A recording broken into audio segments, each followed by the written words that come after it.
I'm a And veteran. whenever you can. I'm a veteran from the U.S. Army, and Thank you for your service. that was my pleasure. But I see our country spending, what is that amount, $6 billion a month? At least. At least $6 billion a month to send our young men and women 10,000 miles across that water to die for something that they probably don't know nothing about. Okay? Yet when something like this happens, a natural disaster in our own country, I see feet being dragged, I hear rhetoric, I hear politicians coming out, not yourself, talking all kind of BS, but I don't see nothing being done. If we can spend $6 billion a month, our country sends billions of dollars for humanitarian aid. Are we not human? They call me the Iceman, but I still sing the blues. I've been fighting that witch Katrina since the day that bitch blew through. Now I'm the Iceman.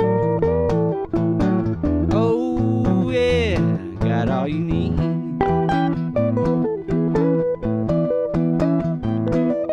There are thousands that are in need, so hurry up please, I'm the Iceman.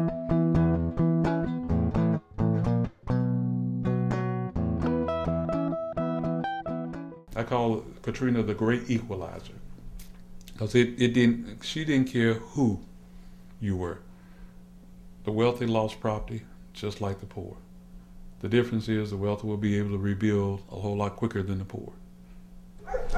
My name is Andrea Harris. I'm from Biloxi, Mississippi, 334 Elmer Street. That's my home over there. The people we're supposed to depend on, like our government, our mayor, they're not doing anything, so now I have to go out there and get it for myself. And I'm a survivor, and I'm going to get it. Trying to get back in business is very difficult, when you pay your premiums for insurance to protect you, and then it comes out that your insurance is not paying you. I mean, I understand that this was a, disaster that happened, to such a wide area, but that's the reason why you have, your insurance. The insurance company come in and say, let me see, you had a few pieces of shingle off your roof. Here's $250, here's $1,300. Thank you very much. Now put your life back together. How is anybody going to do that? And the only way I know is that we take all of these volunteers that have been so kind to us and we give them a plan of action.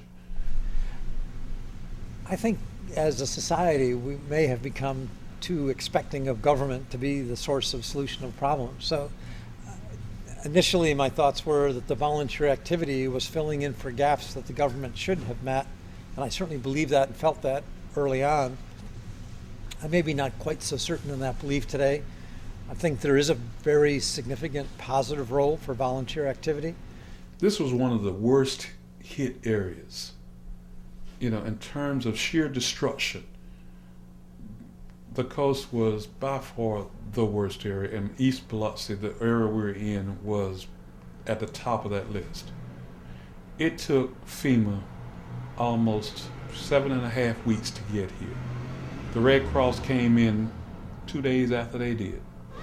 I think that the biggest surprise was that FEMA exists from federal to state to local level. The fact is the local level failed so badly that groups like Hands on USA, groups like myself, we had to fill in for them and take up the slack. All these grassroots organizations had to do what the local government should have been doing all along. We didn't expect that. None of us expected to come here and do that. So it's kind of been a learn as you go type of job.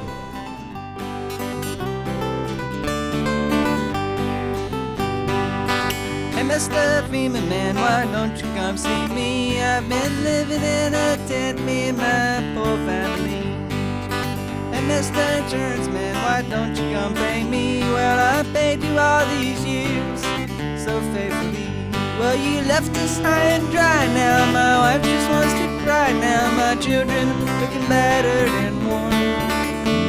And it's been 6 weeks now since you said you'd show us how I could get my family from this war zone. But you left us all alone.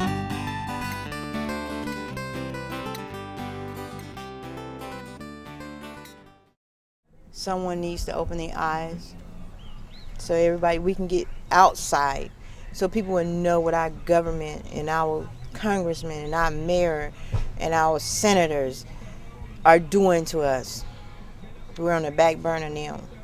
It's just been a nightmare. It's been a real big nightmare. The people I worry about are condo developers, land grabbers.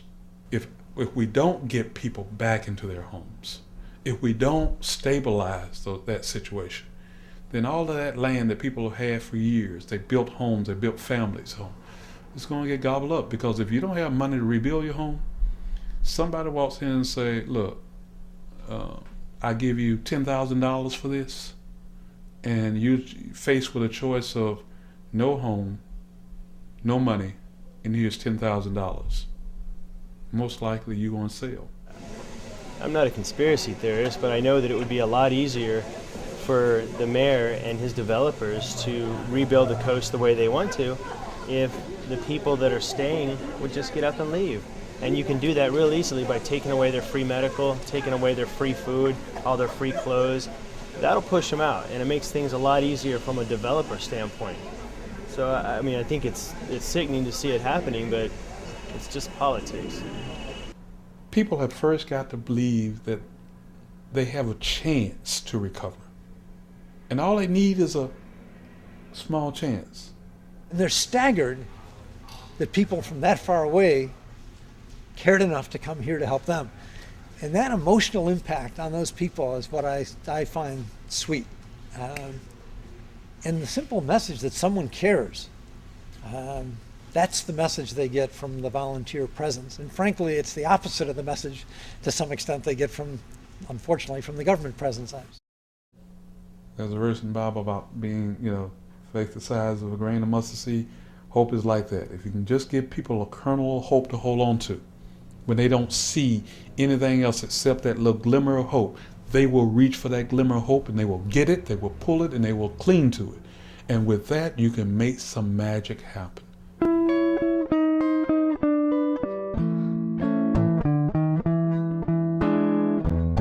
I survived Katrina, but she left me with the blues. I survived Katrina, but she gave me those hurricane blues. But I survived. Oh yeah, and so did you.